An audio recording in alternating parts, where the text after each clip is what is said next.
জীবনের এত কল্পনার স্বপ্ন ধ্বংস হয়ে গেল। বিউটি পার্লারে ঢুকিয়া কত কালো ব্যক্তি চাঁদের মতো সাদা হয়ে গেল, কিন্তু এই সৌন্দর্যের কোনো লাভ নাই। পানি লাগলে, রৌদ্র লাগলে শেষ। দুনিয়া দুনিয়া দুনিয়া দুনিয়া যারা করে, দুইটা জিনিস তারা চায়। নামাজ পড়ে না কেন? দুনিয়া চায়। রোজা রাখে না কেন? দুনিয়া চায়। জিকির করে না কেন? দুনিয়া চায়। কোরআন শিখে না কেন? দুনিয়া চায়। দুনিয়া চায় কেন? বলে দুই জিনিসের জন্য, এক হলো সম্মান আর এক হলো শান্তি।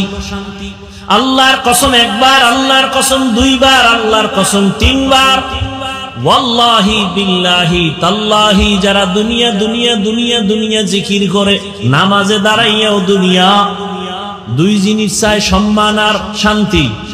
জমিনে একটা দুনিয়াদারও সম্মানেও নাই, শান্তিতেও নাই। আল্লাহর কসম তিনবার করছি। আপনি ঠিক বললেও ঠিক, না বললেও ঠিক, কসমের কথা বিশ্বাস না করলে তার ঈমান নাই। আর আমি খুব হিসাব কইরেই কথা বলছি।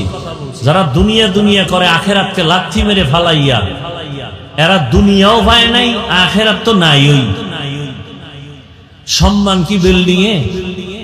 ওই সম্মান দিয়া লাভ কি? একবার ফুলের মালা, ফাইনালে জুতার মালা।